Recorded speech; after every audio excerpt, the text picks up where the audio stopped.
She lifted her skirt just enough and said, "Only you can take it." His hands shook. The hidden path. Kira led Zalan through a series of maintenance tunnels she'd mapped during her months on the station. The cargo bay she had in mind was scheduled for decommission, abandoned, off the main surveillance grid and far from the docking areas where his hunters would be searching. They moved in silence, communicating only through gestures and careful glances. Every distant sound made them freeze, pressed against cold metal walls, hearts pounding in unison. Zalan's bioluminescence had dimmed to barely a glow, his body instinctively trying to hide. When they finally reached the cargo bay, Kira sealed the door behind them and activated her personal jammer, a device she technically wasn't supposed to have, but one that had saved her more than once from unwanted station surveillance. "We're safe here," she said, "for now." The bay was filled with forgotten equipment and supply crates. Kira found a relatively clean corner and gestured for Zalan to sit. In the better lighting, she could see him more clearly now. His features were elegant, almost ethereal, with high cheekbones and eyes that held depths of color she couldn't quite name. His ceremonial clothing was torn in places, revealing more of that luminescent skin. "You're hurt," Kira noticed, seeing a dark stain spreading across his shoulder where the fabric was ripped. "It's nothing," Zalan said, but winced as he tried to move his arm. "Let me see." Kira pulled her medical kit from her toolkit, moving closer. "I'm not a doctor, but I know basic field medicine." Zalan hesitated, then slowly lowered the damaged portion of his sash. The wound beneath was unlike anything Kira had treated before. The skin there had fractured like cracked glass, with bioluminescent fluid seeping from the breaks. "This might hurt," Kira warned, carefully cleaning the wound with a sanitizing solution.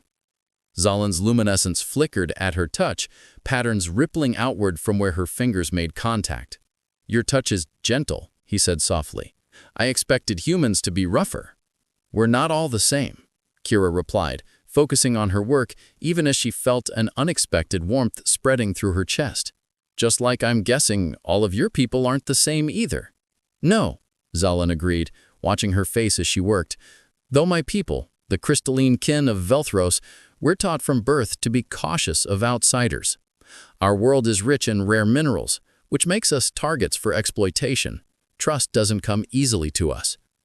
"Yet you trusted me," Kira said, applying a synthetic sealant to his wound. "Back in that junction. Why?" Zalan was quiet for a moment, his luminescent patterns shifting to softer, warmer colors. "I saw something in your eyes. Curiosity, not greed. Concern, not calculation. And," he paused, meeting her gaze, "and I had no choice but to hope I was right about you." Kira finished sealing the wound and found herself reluctant to pull her hands away. Zalan's skin was fascinating, warm and smooth, but with a texture that reminded her of polished stone. His luminescence responded to her proximity, brightening slightly wherever she touched. "Tell me what happened," she said, sitting back but staying close. "Why are they hunting you?" Zalan's expression darkened. "I'm the youngest prince of the Crystal Throne. 3 months ago, our primary mining operation collapsed, killing hundreds of workers. Evidence was manufactured pointing to my oversight, claiming I'd authorized unsafe expansion to increase profits." His hands clenched. "It was a lie. I discovered the real culprits were members of my own family's council, selling extraction rights to off-world corporations. When I tried to expose them, they moved first. The data crystal," Kira understood, "contains everything. Communications, financial records, structural assessments proving the collapse was planned." Zalan's luminescence flickered with anger. "But it's coded to my unique biological signature. If I die, it becomes unreadable, and my family's corruption continues." Footsteps suddenly echoed in the corridor outside. Both of them froze, listening. The footsteps slowed, stopped right outside their door. Scanning the sector, a gruff voice said, "Thermal signature shows someone was here recently." Without thinking, Kira grabbed Zalan's hand and pulled him behind a stack of supply crates. The space was barely large enough for one person, let alone two. They pressed together, Zalan's back against the crate, Kira's body shielding him from view. Their faces were inches apart in the darkness.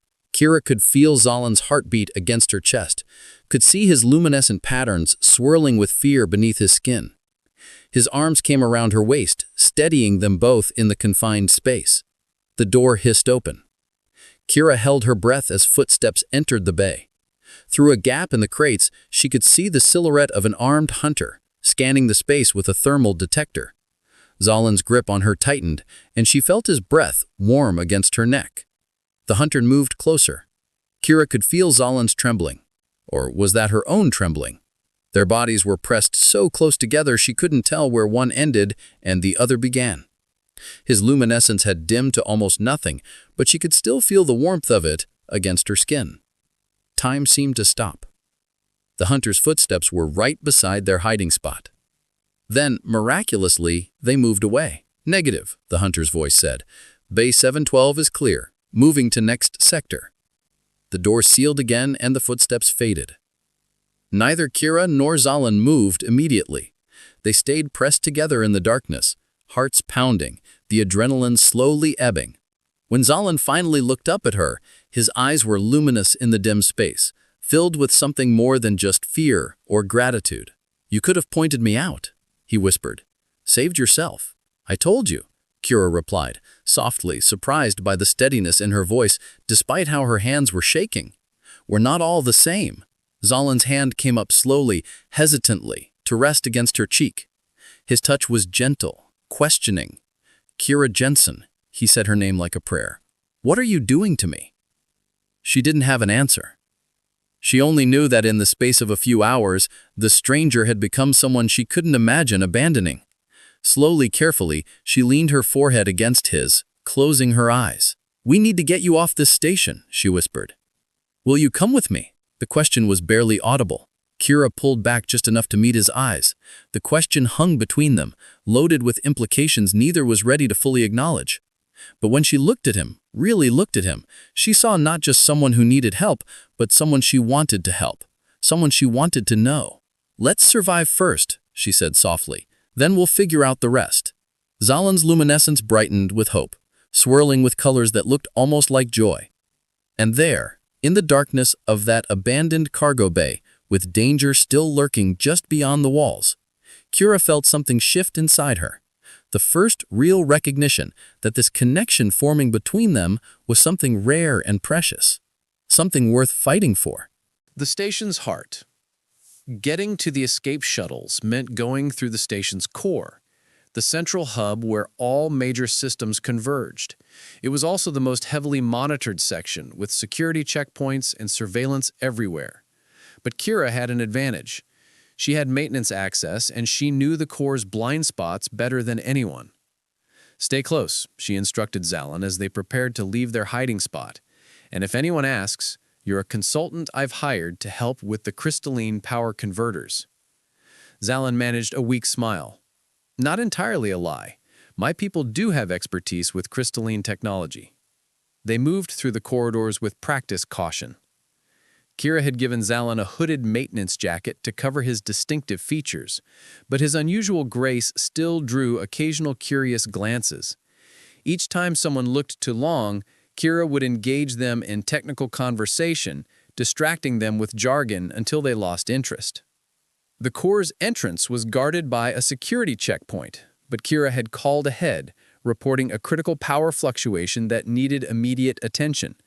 The guard waved them through with barely a glance, more concerned with the stream of evacuating civilians from a nearby sector where the hunters had caused a disturbance. Inside the core, the station's heart beat all around them. Massive power conduits pulsed with energy, feeding the artificial gravity, life support, and shield systems that kept thousands of inhabitants safe in the void of space. Holographic displays showed system readouts in every direction, painting the air with cascading data. "It's beautiful," Zalin breathed, his hood falling back slightly as he gazed at the technological marvel around them. "It's about to be our way out," Kira corrected, leading him to a central control terminal. "The escape shuttles are on automated lockdown because of the security alert. I need to manually override the system, but it requires accessing 3 different nodes simultaneously." She pulled up the interface, her fingers flying across the holographic keys. This is going to take both of us. Can you follow technical instructions? Zalin moved beside her, studying the display. Show me.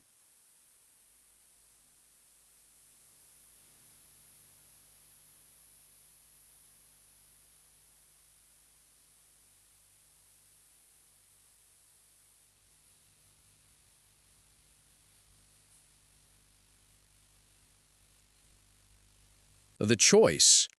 The autopilot guided them toward the neutral zone, a region of space where no single government held authority, populated by trading posts and independent stations that asked few questions. Zalin had been silent for the past hour, monitoring their trajectory while Kira rested, her injury throbbing despite the pain medication. "We're being followed," Zalin said quietly, breaking the silence. Kira pulled herself upright, ignoring the sharp protest from her side. The shuttle sensors showed 3 ships matching their course, staying just outside weapons range. "You're hunters?" "Yes." Zalin's luminescence flickered with anxiety. "They're waiting for us to dock somewhere. The moment we're stationary, they'll move in." Kira studied the display, her engineer's mind racing through possibilities. "There's a junction point ahead where 3 trade routes intersect. It'll be crowded with traffic. If we can lose them there—" "They know these tactics," Zalin interrupted, his voice heavy. "Kira, they've already identified this shuttle. Even if we evade them temporarily, they'll track us anywhere we go. As long as you're with me, you're in danger." She turned to look at him, seeing the conflict written across his luminescent features. "What are you saying?" "There's an independent station coming up. You could dock there, claim your shuttle was stolen, go back to your life." His hands clenched on the controls. "You've done more than anyone could ask. You've saved me, given me a chance. But I can't. I won't ask you to throw away everything you've built for someone you've known less than a day.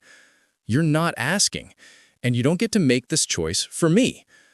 "Kira." "No." She moved closer, despite the pain, until she could see every swirl of color beneath his skin. "You think I haven't considered the cost? I'm not naive, Zalin. I know what I'm giving up. My contract, my reputation, maybe even the ability to work on registered stations again. But you know what I've gained?" Zalin's eyes met hers, luminescence brightening with emotion. "Purpose," Kira continued. "For 5 years, I've been drifting from station to station, fixing other people's problems, never staying anywhere long enough to matter. But this, helping you, fighting beside you, this matters. You matter." "You barely know me," Zalin whispered, but his hand reached for hers, contradicting his words. "I know you're brave. I know you care more about justice than your own safety. I know your touch makes me feel something I've never felt before." Kira squeezed his hand. "Maybe that's not enough for forever, but it's enough for now. Enough to make me want to see where this goes." Zalin's eyes met hers, luminescence brightening with emotion. "You're remarkable," he breathed. "In my world, decisions like this are made through careful negotiation, political calculation. But you leap with your whole heart." "Is that a bad thing?" Kira asked, suddenly uncertain. "No." Zalin leaned closer, his forehead nearly touching hers. "It's terrifying and wonderful, and I don't deserve it." The proximity alert chimed. The pursuing ships were closing in, their weapon systems powering up. "They're going to fire," Zalin said, pulling back reluctantly to check the sensors. "They must have orders to destroy the shuttle rather than let the crystal escape." Kira's mind raced. How much do they know about the crystal's coding? That it's keyed to my biology and dies with me. Why? "Because," Kira said, a desperate plan forming, "what if we make them think you're dead?" She pulled up the shuttle's emergency systems. "We're near an asteroid field. If we eject the life pod and program this shuttle to fly into the field on a collision course, they'll think we tried to escape and failed. Meanwhile, we take the pod to that station and disappear." Zalin studied the plan, then shook his head. "The pod only has basic shielding. If they scan it closely, they'll detect 2 life signs." "Not if one of us isn't showing life signs," Kira said. She pulled up medical protocols on her wrist display. "There's a drug, used for emergency surgery in 0G, that slows metabolic functions to almost nothing for about 30 minutes, long enough to fool their scanners." Absolutely not, Zalin said firmly. The risk is minimal compared to being blown apart, Kira interrupted. I'm human. The drug is designed for human physiology. It'll work. And if it doesn't? Zalin's luminescence swirled with fear. If something goes wrong and I lose you? The raw emotion in his voice made Kira's breath catch. She took his face in both hands, forcing him to meet her eyes. Then you take the crystal, clear your name, and remember that someone believed in you enough to take that risk. But it won't come to that. Trust me. Zalin closed his eyes, his luminescence flickering through rapid color changes. Fear, determination, reluctance, and something that looked like the beginning of love. When he opened them again, his gaze was steady. If we're doing this, we do it my way. You take the drug, I monitor you every second, and the moment we're clear, I revive you. Deal, Kira said. They worked quickly. Zalin programmed the shuttle's autopilot for its fatal course, while Kira prepared the life pod. When everything was ready, she loaded the medication into an injector, her hands steadier than she felt. This is insane, Zalin muttered, helping her into the pod's cramped interior. Probably, Kira agreed. She positioned herself in the survival harness, then looked up at him. Zalin, if something does go wrong... He kissed her. The contact was sudden and desperate, his lips warm against hers, his luminescence flaring bright. Kira's free hand tangled in the fabric of his clothing, pulling him closer, pouring everything she couldn't say into that kiss, all the fear and hope and impossible feelings that had grown between them in such a short time. When they finally broke apart, both were breathing hard. Zalin's forehead rested against hers, his hand cradling the back of her head. "Nothing will go wrong," he said, fiercely. "I won't allow it. You're coming back to me, Kira Jensen, because we have so much more to say to each other." "Promise me something," Kira whispered. "Promise me that whatever happens, you'll use that crystal, you'll clear your name, and make them pay for what they did." "I promise," Zalin said, "and I promise I'll be right here when you wake up." Kira administered the injection. The drug worked quickly, her vision blurring as her heartbeat slowed. The last thing she saw was Zalin's face, his luminescence pulsing in a rhythm that seemed to echo her fading heartbeat, his expression fierce with determination, and something that looked like the beginning of love. Then darkness claimed her. Zalin worked with mechanical precision, forcing himself not to think about Kira's still form beside him. He sealed the pod, launched it on a trajectory toward the nearby station, then set the shuttle on its collision course. As he wedged himself into the remaining space in the pod, the pursuing ships opened fire. The shuttle exploded in a brilliant flash. Through the pod's small viewport, Zalin watched the debris scatter across space, mixing with asteroid fragments. The pursuing ships slowed, scanning the wreckage. One passed close enough that Zalin could see its hull markings, his family's crest, confirming his worst suspicions about who had sent them. Finally, after an eternity, the ships began to withdraw. Zalin heard a transmission fragment. "No survivors detected. Target eliminated. Returning to base." They were alone in the void, drifting toward the station on momentum alone. Zalin immediately pulled out the revival medication, his hands shaking as he administered it. Kira's metabolic functions had been suppressed for 23 minutes, well within safe parameters, but every second felt like torture. "Come back," Zalin whispered, his luminescence pulsing urgently as if trying to call her back to life. Her chest expanded with a sudden, gasping breath. Her eyes flew open, unfocused and confused. Zalin caught her face in his hands, his relief so overwhelming that his luminescence blazed bright enough to light the entire pod. "You're okay," he said, the words tumbling out. "You're okay. You're safe. They're gone. You're—" Kira's hand came up weakly to touch his face. "Did it work?" "Perfectly." Zalin pressed his lips to her forehead, then her cheeks, unable to stop himself. "You brilliant, terrifying, wonderful woman. It worked perfectly." She managed a weak smile. "Told you to trust me." "Never again," Zalin said, but there was no anger in his voice, only profound gratitude. "Never put yourself at risk like that again." "Can't promise that," she murmured, her strength slowly returning. "Not if you're planning to keep being chased by assassins." Zalin laughed, the sound surprised out of him despite everything. He gathered her carefully into his arms, mindful of her injury, and held her close. Through the viewport, the trading station grew larger, a haven of light in the darkness. "When we reach that station," Zalin said quietly, "there will be choices to make. about where we go, what we do next, about us. Kira's arms tightened around him. I've already made my choice. So have I, Zalin replied, and in the cramped confines of the life pod, floating through space toward an uncertain future, he kissed her again, this time slower, tender, and full of promise. A kiss that acknowledged both the danger behind them and the possibilities ahead, but mostly just celebrated the simple miracle of both of them being alive. When they finally docked at the station, they emerged not as fugitive and engineer, but as partners. Two people who had faced death together and chosen each other, in spite of everything that said they shouldn't. The real journey was just beginning. The horizon. The trading post called Haven's Reach was exactly what its name suggested, a last refuge for those who had nowhere else to go. Built from decommissioned ship hulls and salvaged station components, it existed in the gaps between official jurisdiction, asking no questions and offering no judgments.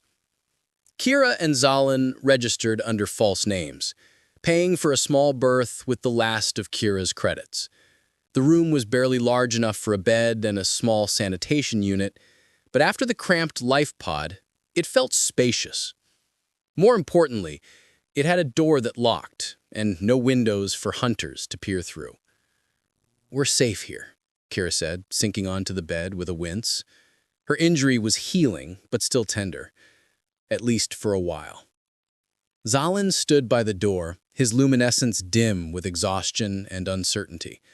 Now that the immediate danger had passed, reality was setting in. "What have we done?" he asked quietly. "Survived," Kira answered. "You've sacrificed everything," Zalin turned to face her, his expression anguished.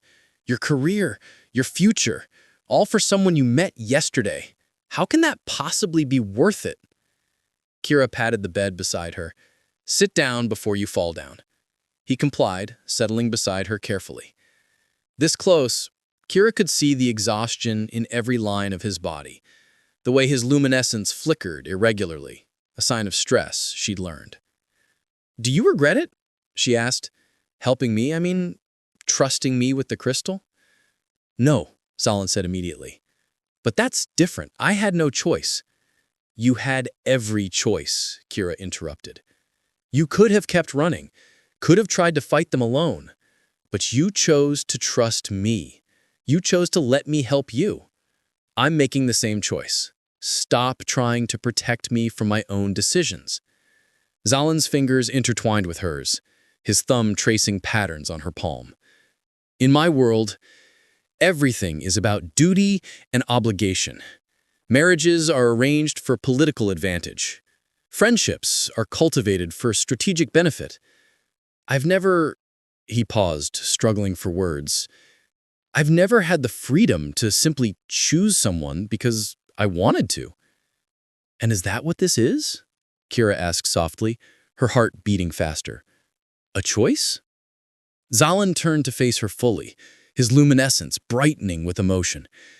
"I've been trying to convince myself that these feelings aren't real, that it's just the intensity of danger, the forced proximity, the biological response to shared survival. But Kira, when I thought you might not wake up in that pod, when I was sitting there holding you and praying to ancestors I'm not sure I believe in, I knew." "Knew what?" "That this is real." His hand came up to cup her cheek, his touch gentle. "I don't know if humans and crystalline kin can even have a future together. Our biologies are different, our worlds are literally different, but I know that I want to try. I know that I don't want to face what comes next without you beside me." Kira's breath caught. "Zalin, let me finish," he said urgently. "The crystal proves my innocence, but using it means going back to Velthros, means facing my family's corruption and probably making very powerful enemies. I can't ask you to walk into that danger with me, but I also can't imagine doing it without you. So I'm asking, not because you owe me anything, but because..." He took a shaky breath. "Because I think I'm falling in love with you, and I need to know if there's any chance you feel the same." The words hung in the air between them, fragile and brave. Kira felt tears prick her eyes, overwhelmed by the vulnerability in his confession. "You think you're falling?" she asked, a smile tugging at her lips despite the tears. "Zalin, I fell the moment you looked at me in that junction and said, 'Please.' I fell harder when you trusted me enough to show me that crystal. And I fell completely when you carried me through that station like I was something precious worth saving." Zalin's luminescence blazed bright, colors swirling in patterns she'd never seen before. Joy, she realized. Pure and unfiltered joy. "I can't promise you easy," Kira continued. "I'm stubborn and reckless, and I've never been in a relationship that lasted more than a few months. I don't know anything about your culture or how to navigate crystalline politics. But I know that I want to stand beside you when you face your family. I want to be there when you clear your name. And after that," she squeezed his hand, "after that, I want to figure out what comes next. Together." "Together," Zalin echoed. And then he was kissing her again, this time with no urgency or desperation, just warmth and promise and the sweet acknowledgement of feelings spoken aloud. Kira's arms wrapped around him, pulling him closer, mindful of both their injuries, but unwilling to let even pain create distance between them. When they finally broke apart, Zalin rested his forehead against hers, his luminescence pulsing in a steady rhythm that Kira found soothing. "What do we do now?" Kira said practically. "Now," she said practically, "we rest. Tomorrow, we start planning how to get you back to Velthros and expose those corrupt officials. But tonight, we just..." She gestured at the small room, at the way they were curled together on the narrow bed. "We just be." Zalin smiled, the expression transforming his face. "I like that plan." They spent the evening talking, filling in the gaps of their lives before that fateful meeting. Zalin told her about growing up in the Crystal Palace, about the weight of expectations and the loneliness of political life. Kira shared stories of her nomadic existence, always moving, never quite finding a place that felt like home. "Maybe home isn't a place," Zalin mused, as the station's artificial night cycle dimmed the lights. They were lying side by side now, his arm around her shoulders, her head resting against his chest, where she could feel the gentle pulse of his luminescence. "That's terribly sentimental for a prince," Kira teased. "Perhaps you're a bad influence," Zalin replied, but his tone was fond. His fingers traced lazy patterns on her arm, sending pleasant tingles across her skin. "I definitely am," Kira agreed. She tilted her head to look up at him. "Zalin, about Velthros, are you sure you want me there? I mean, won't having a human complicates things politically?" "Probably," Zalin admitted. "My family will be scandalized. The court will gossip. Some will see you as a liability or an outsider trying to exploit me." His arm tightened around her. "But I meant what I said. I'm not facing that alone. Besides," he added with a hint of mischief, "I think they'll be too busy dealing with the evidence of their corruption to focus much on my romantic choices." "Romantic choices," Kira repeated, warmth spreading through her chest. "Is that what I am?" "You're much more than that," Zalin said seriously. "You're my partner, my ally, my..." He paused, struggling for words. "In crystalline culture, we have a term called Kiris Ara. It means soul mirror, someone who reflects back your truest self, who sees you completely and chooses to stay anyway. I think that's what you are to me." Kira felt tears well up again. "I don't have fancy words for it, but yes, that's what you are to me too." They fell silent, comfortable in each other's presence. Through the thin walls, they could hear the station's sounds, distant conversations, the hum of life support, the occasional playing of metal on metal. The universe continued on around them, indifferent to their small drama, but here in this room, they had carved out a space that was theirs alone. "Kira?" Zalin's voice was drowsy. "Thank you for choosing me." "Thank you for being worth choosing," she replied. In the days that followed, they planned their return to Velthros. Kira's technical skills proved invaluable in securing safe passage and coordinating with allies Zalin had in the crystalline government, those who had believed in his innocence but couldn't help openly. The crystal's data was uploaded to secure servers with deadman switches, ensuring that even if something happened to them, the truth would come out. But through all the planning and preparation, what Kira would remember most were the quiet moments. Zalin teaching her phrases in his language, his luminescence brightening with pleasure when she got the pronunciation right. The way they'd discovered that human food was mostly compatible with his biology, leading to amusing experiments with the station's limited cuisine. And finally, the morning they boarded a legitimate transport bound for Velthros, no longer running, but moving forward with purpose. As the ship prepared to jump to hyperspace, Kira and Zalin stood at the viewport, hands intertwined. "Ready?" Zalin asked. "No," Kira admitted, "but I'm ready to try." "Then we'll try together." Zalin raised their intertwined hands, pressing a kiss to his knuckles. "Whatever comes, scandal, danger, political intrigue, we face it as partners."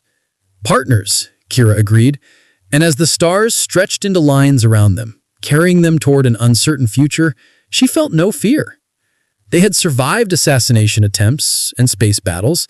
They had chosen each other despite every logical reason not to. Whatever Velthros threw